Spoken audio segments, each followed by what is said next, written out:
개의 시편 중에 첫 번째 시편입니다. 다윗이 회개의 시편을 7편을 기록했습니다. 그 중에 첫 번째란 말씀이죠. 그리고 이 시편은 다윗이 우리아에 대한 범죄로 인해서 하나님의 징계로 병들어서 4년 동안 자리에 눕게 되고 또 그 기간 동안에 아들 압살롬이 반역하는 재난이 일어났습니다. 그러한 쓰디쓴 고통 가운데 통회의 생활을 할 때 기록한 그러한 시편이라는 거죠. 그래서 1절로 7절에 보면은 통회의 기도가 나타납니다. 그리고 8절로 10절에는 사제의 은총에 확신하며 감사하는 그러한 기도를 우리에게 보여주고 있습니다.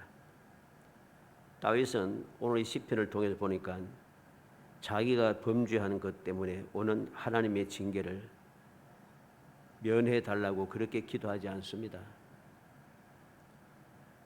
다만 어떻게 기도하는가? 하나님께서 진노하심으로 징계하지 말아 달라 그렇게 기도하는 거죠.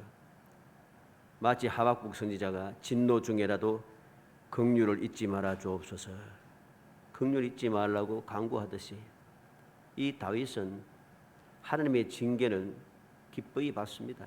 그런데 그 징계를 진노함으로 하지 말라는 것이죠. 진노 중에도 긍휼을 베풀어 주시라고 그렇게 간구하고 있는 것입니다.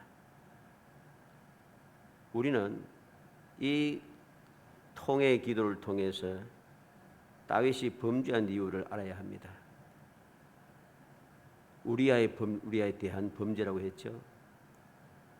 왜 다윗은 우리아 아내 밧세바를 취하는 그러한 죄를 범하고 우리아를 죽이는 그런 죄를 범하게 됩니까?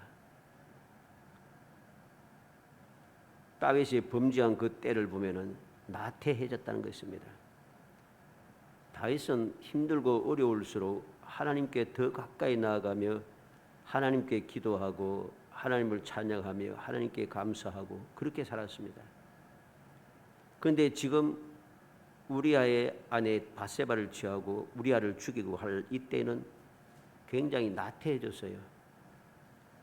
다시 말해서 경건의 생활이 멈춰졌다는 것입니다. 지금 그때가 언제입니까? 모든 이스라엘 군사들이 대적들과 전쟁 중입니다. 싸우고 있어요.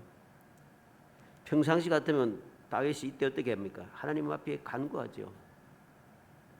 그런데 이 다윗은 그러지 않고 낮잠을 자고 있다는 것이죠. 낮잠을 자고 일어나서 궁정 지붕을 그리다 보니까 모욕하는 여인을만 보게 되고 마음이 동하여서 죄를 범하기 시작한 것입니다. 여러 가지 이유가 다 있겠지만은 딱 한 가지, 나태하여졌다. 경건의 생활이 멈추어졌다는 것입니다. 우리는 항상 명심해야 됩니다. 깨어 경성하여서 우리의 신앙생활이 경건해야 됩니다. 날마다. 그런데 경건한 생활을 멈추는 순간 우리는 죄를 범할 수밖에 없습니다. 나태해져서 죄를 범한다는 것입니다. 그러면 이러한 죄를 범하지 않기 위해서 우리에게 필요한 것이 무엇입니까? 마태복음 26장 41절에 시험에 들지 않게 깨어있어 기도하라. 예수님께서 말씀합니다. 깨어있어 기도하라. 그런데 우리는 주님께서 시험에 들지 않게 깨어있어 기도하라 했는데 제 아들이 깨어있어 기도하지 못하고 잠들었잖아요. 결과를 알죠? 제 아들이 다 도망가 버립니다. 큰 소리 빵빵 쳤는데 다 버려도 우리는 주님을 버리지 않습니다 하고 큰 소리 쳤는데 다 도망가 버립니다. 베드로는 3번씩이나 예수님을 모른다고 맹세하고 저주하며 부인합니다. 왜 이러한 죄를 범했습니까? 나태해졌기 때문에. 에베소서 6장 11절에 마귀의 관계를 능히 대적하기 위하여 하나님의 전신 갑주를 입어라. 바울 사도는 마귀의 관계를 대적하고 물리치기 위해서 필요한 것이 무엇인가? 하나님의 전신 갑주를 입으라고 했습니다. 전신 갑주가 무엇입니까? 내용을 쭉 보면 뭡니까? 경건한 신앙생활을 계속 하라는 소리죠. 믿음을 지키고 의의 흥배를 붙이고 평화의 신발을 신고 말씀의 금을 가지고 그 내용을 보면 다 경건한 생활을 하는 소리입니다. 베드로전서 4장 7절에 만물의 마지막이 가까웠으니 그러므로 너희는 정신을 차리고 근신하여 기도하라. 우리가 정신을 차리고 근신하여 기도해야 된다는 것. 베드로전서 5장 8절에는 근신하라 깨어라 너희 대적 마귀가 우는 사자같이 두루다니며 삼킬 자를 찾나니. 근신하고 깨어있어야 할 이유가 무엇입니까? 마귀가 우는 사자처럼 두루다니면서 삼킬 자를 찾고 있다는 것입니다. 삼킬 자가 누구입니까? 나태하여져서 경건한 생활을 멈추고 있는 사람, 그런 사람들을 마귀가 찾아가는 거죠. 다윗이 바로 그 나태하여짐으로 죄를 범하게 되었습니다. 마귀의 유혹에 넘어가 버렸다는 것이죠. 마귀에게 삼켜져 버렸습니다. 있을 수 없는 죄를 범하게 되는 것이죠. 오늘 우리는 범죄한 다윗에 대한 이 이야기만 보는 것이 아니고 이러한 범죄를 그는 어떻게 해결했는가? 하나님께서 그에게 어떻게 응답해 주셨는가? 응답하는 그 응답받은 그 방법을 살펴보려고 하는 겁니다. 그래서 오늘 저녁에는 응답 20번째 응답받는 기도가 어떤 기도인가를 살펴보려고 합니다. 먼저 애통하는 기도에 하나님 응답하신다는 거죠. 8절에 보면 악을 행하는 너희는 다 나를 떠나라. 여호와께서 내 울음소리를 들으셨도다. 여호와께서 내 울음소리를, 내 통곡을 들으셨다는 것입니다. 하나님께서는 어떠한 기도를 들으시는가? 통곡하는 기도, 애통하는 기도를 들으시는 것이죠. 애통하는 기도가 무엇입니까? 통곡하는 기도가 무엇이에요? 하나님 앞에 회개하고 하나님 앞에 자기의 담담함을 아뢰는, 슬픔을 아뢰는 것이죠. 이러한 애통하는 이 통곡의 기도가 하나님께 응답을 받더라 하는 것입니다. 우리는 사무엘상 1장 10절에 한나가 마음이 괴로워서 여호와께 기도하고 통곡하며 그랬습니다. 한나가 하나님 기도하며 통곡하며 기도하고 있어요. 결과가 무엇입니까? 20절에 한나가 임신하고 때가 이르며 아들을 낳아 사무엘이라 이름하였으니 이는 내가 여호와께 그를 구하였다 함이더라. 통곡하며 기도하는 그 기도가 응답이 되었다는 것이죠. 그래서 이름을 사무엘이라 그랬습니다. 열왕기하 20장 5절 6절에 보면 너는 돌아가서 내 백성의 주권자 히스기야에게 이르기를 왕의 조상 다윗의 하나님 여호와의 말씀에 내가 내 기도를 들었고 내 눈물을 보았노라. 내가 너를 낫게 하리니 내가 3일 만에 여호와의 성전에 올라가겠고 내가 내 날을 15년을 더할 것이며 내가 너와 이 성을 아수르 왕의 손에서 구원하고 내가 나를 위하고 또 내 종 다윗을 위함으로 이 성을 보호하리라 하셨다 하라 했더라. 하나님께서 히스기야의 기도를 듣고 눈물을 보았다 했습니다. 기도와 눈물이 무엇입니까? 열왕기하 20장 3절에 보면 히스기야가 심히 통곡하더라. 히스기야가 심히 통곡했어요. 심히 통곡하며 부르짖는 그 기도가 하나님 앞에 응답이 되더라는 것이죠. 역대하 34장 27절에 보면 내가 이곳과 그 주민을 가리켜 말한 것을 내가 듣고 마음이 연약하여 하나님 앞고 내 앞에서 겸손하여 옷을 찢고 통과하였으므로 나도 내 말을 들었노라. 여호와가 말하였니라. 요시야 왕이 하나님의 율법의 말씀을 듣고 옷을 찢으며 통곡하고 있습니다. 왜 옷을 찢으며 통곡합니까? 하나님의 말씀을 듣고 보니까 지금 우리 백성들이 우리가 얼마나 큰 죄를 범했는가 알게 되었고 하나님께서 왜 진노하셨는가를 알게 되었습니다. 그래서 그는 통곡하며 주님 앞에 기도한 것이지요. 하나님께서는 요시야 왕의 그 통곡의 기도를 들으시고 요시야 왕 때에 요시야 왕은 하나님의 진노를 보지 않을 것이라고 약속을 받게 됩니다. 마태복음 26장 75절에 이에 베드로가 예수의 말씀에 다 울기 전에 내가 3번 나를 부인하리라 하심이 생각나서 밖에 나가서 심히 통곡하니라. 베드로는 예수님을 모른다고 3번 부인하고 나서 닭이 우는 닭 울음소리를 듣고서는 심히 통곡하기 시작합니다. 그는 평생을 통곡했다죠. 이러한 베드로가 통곡하며 주님 앞에 통곡한 이 통곡의 기도가 주님의 은혜를 입게 한다는 것입니다. 우리는 한번 보면은 가룟유다를 보지 않습니까? 가룟유다 예수님을 은 30에 판 것밖에 없어요. 물론 그것도 죄지요. 근데 이 베드로 어땠습니까? 예수님을 모른다고 3번 부인하는데 그냥 부인한 게 아니에요. 맹세하며 저주하며 부인했어요. 무엇이 큰 죄입니까? 맹세하고 저주하며 하는 게 더 큰 죄죠. 그런데 베드로는 용서를 받았고 위대한 사도가 될 수 있었고 가룟유다는 어떻게 되었습니까? 스스로 목숨을 끊게 됩니다. 그리고 평생을 지금도 주님 다시 오실 때까지 계속 가룟유다는 배반자 이렇게 되는 거죠. 왜 그렇게 되었습니까? 베드로가 심히 통곡했다. 이렇게 통곡의 기도는 애통한 기도는 하나님께서 응답해 주신다는 것.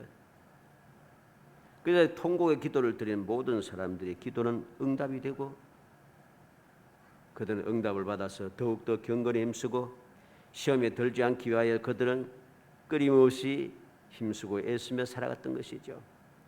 두 번째로 어떤 기도가 응답받았는가? 간구하는 기도입니다. 9절에 여호와께서 내 간구를 들으시며 여호와께서 내 기도를 받으시리로다. 여호와께서 내 간구를 들으셨으며 어떤 기도가 응답이 되었는가? 간절한 기도가 응답이 되었다는 것입니다. 한두 번 기도하고 한두어 달 기도하고 그만두는 기도가 아닙니다. 간절한 기도는 그렇게 한두 번 하고서 끝내는 기도, 그걸 간절한 기도라고 하지 않습니다. 우리는 명심해야 됩니다. 간절한 기도를 한다 하면서 내가 그렇게 간절히 기도했는데 응답하지 않더라, 기도가 응답이 되지 않더라, 우리는 정신을 차리고 또 차야 됩니다. 내가 정말로 간절했는가? 그렇게 간절했는데 나는 과연 그 간절함이 어떠한 모습으로 나타났는가? 우리는 기억해야 할 것입니다. 간절한 기도는 예수님께서 겟세마네 동산에서 간절히 기도할 때 어땠습니까? 땀방울이 떨어지는데 핏방울이 떨어진 것 같더라. 그게 간절함이죠. 결사각오인 것입니다. 그러한 결사각오도 없이 간절히 기도했다고 이야기하면은 그건 주님 앞에 망령된 일인 것입니다. 그렇게 간절한데 내가 지금 그 간절한 기도를 하고 있으면서도 내 생활 방식, 내 행동 방식, 내 신앙생활의 자세는 하나도 간절하지 않아요. 하고 싶은 거 다 하고 그렇게 살아가면서 간절하다고 합니다. 그게 어찌 간절함입니까? 창세기 25장 21절에 이삭이 그의 아내가 임신하지 못함으로 그를 위하여 여호와께 간구하며 여호와께서 그의 간구를 들으셨으므로 그의 아내 리브가가 임신하였더니, 이삭이 아내의 임신을 위해서 간구했다 했습니다. 이 간구는 어떤 간구입니까? 20년 동안 기도했다는 거죠. 창세기 25장 20절에 보면 40세에 결혼하고 25장 26절에 보면 60세에 아들을 낳았다 합니다. 간절한 기도가 20년 동안 했어요. 근데 한두 번 해보고 간절한 기도했는데 응답이 안 되더라고. 하나님을 원망하고 망령되이 행동하면서 믿음에서 떠나가고 하나님을 대적하는 삶을 사는 것이 과연 그 사람이 올바른 기도를 한 사람인가? 올바른 기도가 아니죠. 절대로. 간구를 어떻게 그렇게 합니까?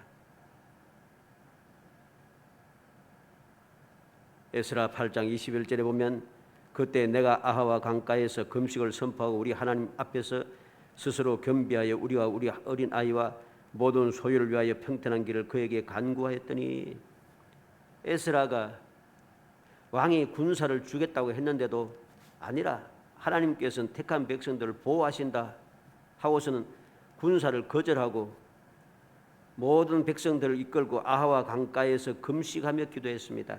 하나님, 내가 이렇게 했는데 하나님께서 우리를 지켜 보호하여 주옵소서. 금식하며 기도했어요. 그랬더니 에스라 8장 23절에 그러므로 우리가 이를 위하여 금식하며 우리 하나님께 간구하였더니 그의 응답하심을 입었느니라. 하나님께서 금식하며 간절히 간구하는 에스라의 기도를 들어줬습니다. 그래서 그들을 보호하고 인도하는 군사가 한 사람도 없지만은 에스라와 함께한 많은 유대의 민족들이 아주 안전하게 예루살렘에 도착하게 되는 것이죠. 이게 바로 간절한 기도입니다. 결사가오죠. 야고보서 5장 17절로 18절에 엘리야는 우리와 성정이 같은 사람이로되 저가 비 오지 않기를 간절히 기도한 적 3년 6개월 동안 땅에 비가 많이 오고 다시 기도한 적 하늘이 비를 주고 땅에 열매를 맺어 내었느니라. 엘리야의 간절한 기도가 어떠했습니까? 지중해를 향하여 바다를 향하여서 언덕에 올라가서 머리를 무릎 사이에 넣고 7번이나 간절하게 기도했습니다. 7번 간절하게 기도한 결과 무엇입니까? 손바닥만한 구름이 올라오더라는 것이죠. 손바닥만한 구름이 올라온다는 소리를 듣고 그는 하나님께서 약속하신 대로 큰 비가 오는 것을 깨달았습니다. 믿었습니다. 이게 바로 간절한 기도이지요. 베드로전서 3장 12절에 주의 눈은 의인을 향하시고 그의 귀는 의인의 간구에 기울이시되, 베드로는 당당하게 이야기합니다. 주의 눈은 의인을 향하시고 주의 귀는 의인의 간구에 귀를 기울이신다. 그는 어떻게 당당하게 말할 수 있었습니까? 그는 평생을 살아오면서 바로 그러한 체험을 계속 해왔다는 것입니다. 그래서 의인의 간구에 귀를 기울이신다고 그는 확신하고 모든 백성들에게, 믿음의 사람들에게 권면할 수 있었다는 것이죠. 사랑하는 성도 여러분, 우리는 이 애통하는 기도, 간구하는 기도에 응답해 주시는 하나님께서 응답해 주신 그 결과를 봐야 됩니다. 10절에 보면 내 모든 원수들이 부끄러움을 당하고 심히 떨며 갑자기 부끄러워 물러가리로다. 하나님께서 응답해 주시려니까 원수들이 부끄러움을 당하게 되고 원수들이 심히 떨고 두려워한다는 거죠. 원수들이 부끄러워서 물러가게 된다는 것입니다. 이러한 눈물의 기도, 간구하는 기도가 응답된 결과 어떻게 되었습니까? 하나님께 기도하여 받은 계략과 같은 아히도벨의 그 계략이 시행되지 않습니다. 하나님께서 압살롬을 벌하시기로 작정하셨다고 합니다. 그리고 압살롬과 함께한 모든 이스라엘이 다윗과 함께한 자들에게 패하게 됩니다. 원수들이 부끄러움을 당했죠. 원수들이 두려워했죠. 원수들이 부끄러워 물러가게 되죠. 왜 이런 일이 생겼습니까? 하나님께서 응답하셨기 때문인 것입니다. 사랑하는 성도 여러분, 우리는 응답받는 생활을 하기 위해서 항상 경건에 힘쓰는 사람이 되어야 됩니다. 어떻게 힘써야겠습니까? 사도행전 10장 1절 6절에 보면 가이사랴에 고넬료라 하는 사람이 있으니 이달리아 부데라 하는 군대의 백부장이라. 그가 경건하여 온 지방과 더불어 하나님을 경외하며 백성을 많이 구제하고 하나님께 항상 기도하더니 하루는 제9시쯤 되어 환상 중에 밝히 보매 하나님의 사자가 들어와 이르되 고넬료야 하니 고넬료가 주목하여 보고 두려워 이르되 주여 무슨 일이니까? 천사가 이르되 내 기도와 구제가 하나님 앞에 상달되어 기억하신 바 되었으니 내가 지금 사람들 요바에 보내어 베드로 하는 시몬을 청하라. 그는 무도장이 시몬의 집에 유숙하니 그 집은 해변에 있다 하더라. 고넬료라는 백부장이 경건하였다 합니다. 온 집안과 더불어 하나님을 경외하였고 백성을 많이 구제하고 하나님께 항상 기도했다고 합니다. 경건한 신앙생활이 계속 이어지고 있어요. 항상 한두 번 하고 그만두는 게 아니고 항상 하고 있다는 것입니다. 그렇게 항상 경건한 신앙생활을 계속 하는데 하루는 9시쯤 되어 저 9시 기도 시간이죠. 하나님께서 천사를 보내어 그에게 말씀합니다. 내 기도와 구제가 하나님 앞에 상달되어 기억하신 바 되었다. 하나님께서 응답하십니다. 그리고 말씀합니다. 베드로라는 시몬을 청하라.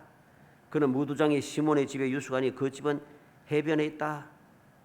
요빠에 보내어 요빠 해변에 무두장이 시몬의 집에 거하고 있는 베드로라는 시몬을 청하거라. 방법을 가르쳐줍니다. 할 일을 가르쳐주는 거죠. 이 결과가 무엇입니까? 항상 기도하며 긍견에 힘썼던 이 고넬료가 하나님께 받은 응답이 무엇이었습니까? 너무나도 놀랍지 않습니까? 우리가 알듯이 이방인으로서 최초로 성령 충만함을 받았습니다. 이방인이 성령 충만함을 받는 것을 보고 베드로와 함께한 유대인들이 다 놀랐다고 합니다. 이방인도 성령 충만을 받는구나. 너무 놀랐습니다. 유대인들만 받는 줄 알았더니 이방인도 성령 충만함을 받네. 너무너무 놀랐습니다. 이 놀라운 응답의 역사가 나타난다는 거죠. 바울 사도는 예수님을 만난 뒤에 이 경건의 가해 속에서 경건에 힘써야 하는 이유를 너무나도 확실하게 깨달아서 골로새 교회 성도들에게 편지를 합니다. 골로새 4장 2절에 기도를 계속하고 기도에 감사함으로 깨어있으라. 기도를 계속하고 감사함으로 깨어있으라. 경건의 신앙생활을 끊임없이 이어가라는 것입니다. 신앙생활은 한두 번 하고 그만두는 거 아닙니다. 신앙생활은 힘들 때 한번 바싹 쪼아서 한번 하고 그 다음에 편하게 하고 이거 아닙니다. 신앙생활은 처음 시작할 때부터 시작해서 주님 앞에 설 때까지 끊임없이 이어져야 되는 겁니다. 그게 신앙생활이죠. 바짝 쪼아서 힘들 때 문제 있을 때 한번 바짝 쪼아서 한번 신앙생활 기도 열심히 하고 그 다음에 또 이제 그 다음부터는 또 편하게 세상에서 하고 싶은 거 다 하고 내 마음대로 내 뜻대로 고집대로 막 해가다가 또 문제 생기면 또 바짝 쪼아서 기도하고 이건 신앙생활이 아니에요. 그렇게 하면서 응답이 되지 않는다고 불평하며 원망하는 사람들이 너무나도 많고 더욱더 망령된 것은 믿음에서 떠나가 하나님을 대적하는 마귀의 앞잡이 노릇을 하더라는 것입니다. 우리는 정신을 차리고 또 차려야 됩니다. 우리가 하나님께 응답받는 그러한 신앙생활을 어떻게 해야 되는가? 경건의 생활이 계속 나태해지는 순간 범죄하기 때문입니다. 어쩔 수 없어 연약한 존재이기 때문에 내가 범죄했다 할지라도 다시 응답받는 생활을 하기 위해서 애통하며 기도해야 하는 것이죠. 간절하게 간구해야 합니다. 그리할 때 우리의 기도는 응답을 받고 모든 문제는 해결될 뿐만 아니라 모든 원수들이 부끄러움을 당하고 심히 두려워하게 되고 부끄러워서 물러가게 되어 우리의 삶이 평안하기 시작합니다. 평안이 바로 여기에서 시작되는 거예요. 기도 응답받는 삶을 살지 못하면 평안하지가 않아요. 왜? 주위에서 끊임없이 대적들이 깔짝깔짝거립니다. 끊임없이 손가락질하고 욕하고 비웃고 조롱하고 계속해서 힘들어요. 그런데 내가 응답받는 생활을 하지 못하면 그 소리를 들을 때마다 처음에는 뭐 그럴 수 있지.